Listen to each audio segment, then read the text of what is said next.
Emmy the Robot is a beautiful webcomic, and the artwork and scenes that Dominic Cellini is able to create draws you in and keeps you around. Remember the first time you saw an android and just had to see more? I'm the same way. I can get lost in the comic, admiring everything about it, and that's what I want to look at here. I just want to go over and appreciate some of my favorite scenes and talk about why I like them so much. There's not really a goal with this video, and I'm not a good enough artist to offer a solid critique. I just want to show off some of the art of the comic and talk about how much I like it and why. Just to try out some new content, similar to the retrospective video a while ago. I can't help but get excited when I explain how much I love this comic, and I want to pass that along to anyone willing to watch. I had to cut a lot out so I wasn't repeating myself. These are just some of my favorite spots in the comic. This is Chapter 8, real early in the comic. The Nandroids are still in school and are walking down a hallway of Sterling Robotics, and they stop to admire a painting of Mr. Sterling.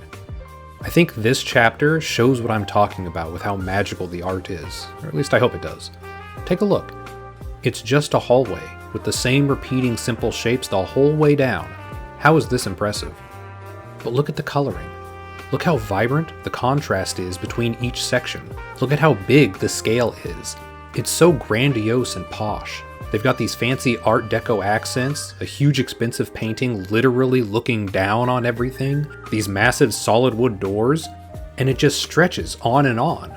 So if there's an entire floor like this, what do all the others look like?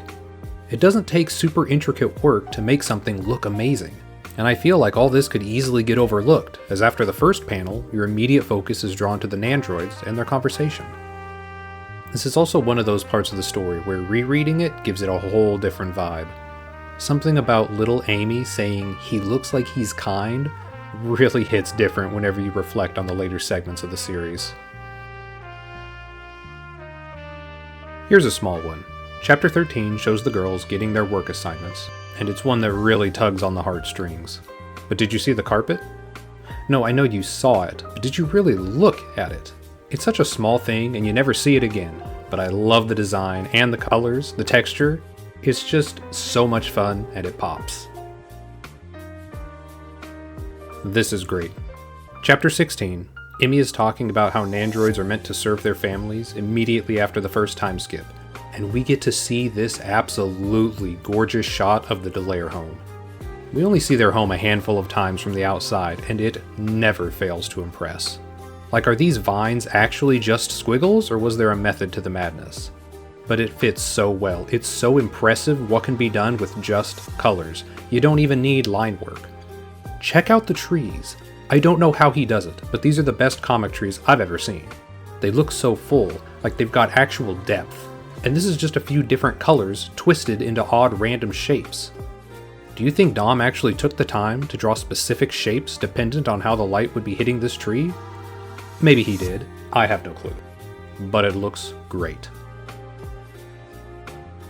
For a long time in the beginning, when I thought about Emmy the Robot, I thought of this panel. Chapter 18, Emmy and Madeline are waiting for the trolley. There's no speech in this one, and Emmy and Madeline are just standing there waiting, so there's no exciting poses or action happening. It's not a big world-building shot or anything, aside from learning what the trolley driver looks like. But it just feels so cozy, doesn't it? Again, with these trees, it just makes the scene look so packed, but it's really just a few blotches of color. And over here, the buildings? I love it when he draws stuff like this, puts detailed line work in the middle of a giant solid color. It's just so cartoony and fun. This scene, to me, gives the whole vibe of early Emmy the Robot, and I love it. Here's one of the turning points in the story. Chapter 30. Emmy and the Delaire family are heading into Beacon City. We get some cool action shots of the family on the road, and then this. There is so much going on here. It is a great piece to just take your time and look through and admire the density. Everything here really shows off Dominic's ability to adapt his art style. Each one of these ads is wildly different, but the style he was going for is instantly recognizable and unique. And down here, tucked away in the corner, is something really endearing to me. Tonight is misspelled on this sign. Inquiring minds want to know, did he really accidentally misspell tonight? Or is this just a small detail slipped in to make things feel more natural, like a lived-in world of fallible people would be? I have no clue. Maybe this is just my bias showing. Chapter 47, Madeline's friends having fun at her birthday party. I wanted to show this one off as an example of how well Dominic mixes his foreground and background elements. Check out the house, the wall, the hedges and trees, the grass. Its shading and texture work is top-notch, and it helps make it contrast against the foreground elements. The solid color objects that are supposed to draw your attention, the kids playing, the bounce house, these flowers. How these two types of drawings can exist in the same image and benefit each other is what makes the comic. Some of my favorite art is built like this, and you'll see it repeated throughout this video. Chapter 79 is the first official look at the rest of Aunt Jenny's outmodes, and it really sets the tone for what to expect. We've got the dreary, dark colors of a cobweb-filled room mixed with the light spilling in from the curtains with shocked looks from a bunch of old, run-down robots. It's a great feeling. And of course, there's this funny little detail on the moose eyes, always gives me a chuckle. This chapter was posted just a few months after I found out about the comic, so it's got a real sentimental value for me. This chapter really defines the middle section of Emmy the Robot. Chapter 92, Emmy's first night in DuPont. We've got some solid panels showing just how run down and desolate this part of town she's in is. The darkness of the whole panel and the glow of the neon signs, how Emmy is holding herself, how small and alone she looks. It's just such a punch in the gut. Look at these panels from chapter 102. Aunt Jenny's attic is packed, and lots of it is just boxes, but there's so many random objects too. It's panels like this that really show color and line work are just the final touches. The color definitely helps contribute to the randomness of the scene, but long before that point is ever reached, the panels have to be set up, to be populated enough so that the scene looks natural. And that's tough. When making animations, at times I worry about how painfully obvious it's going to be that I'm just throwing random objects places, trying to take up some space for a scene. Just try it yourself. If you were going to fill in an attic scene off the top of your head, what would you have? Some stuff is easy. There'd be trash, a broken TV, bottles, like a lamp, a couch, maybe you can run out of ideas pretty quick. It's one of those tasks that can be easy, but the moment you try it, you realize how oddly unique it is and tougher than you first thought. So of course you look up some references, and it is easier, but then once you've done it once, boom, there's a complete new panel below for you to do it again. This chapter does a great job showing how much of a pack rat Darcy is, and each one is unique with believable objects. Believable for what she could drag home, at least. So it's not just the art, how things are drawn, it's the amount of time taken to construct a believable, lived-in world. And seeing all the objects that Dominic chose to draw, I think of course Darcy would have that. I don't know if I would have appreciated this before had I not had to do it several times myself. Chapter 104, Emmy feeling down, looking out over DuPont.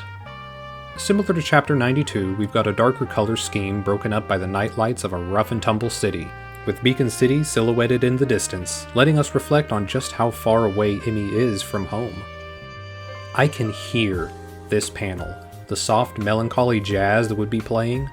To me, this is the kind of thing that would get drawn to inform an animation studio of the feeling they needed to capture. There'd be black and white sketches leading up to this, and then this fully rendered masterpiece would be provided, showing the exact feeling that needs to be captured. It does not get much better than this. The further into the comic you get, the better the artwork becomes. Chapter 159 helps show this off. We've got a completely normal interaction. Emmy and Darcy are having a nice little conversation, and then we get this gem of a panel. Oh, Darcy.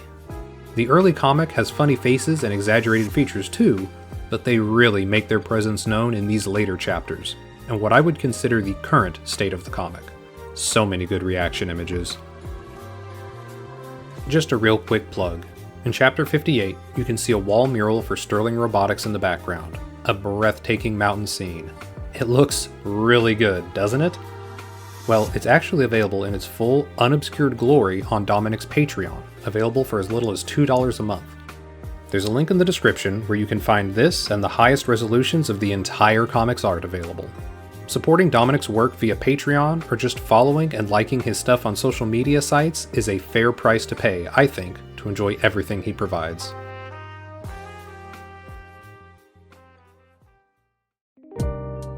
I could honestly spend all day just looking at and commenting on the visuals of Emmy's world, but I think you get the picture.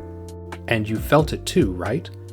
As you saw all the different art, you remembered your own favorite parts from the story, where you could see how all the different elements of Dominic's style come together in ways that only a true professional could pull off. It's all the little things that compound into what we know and love, and I just wanted to share that.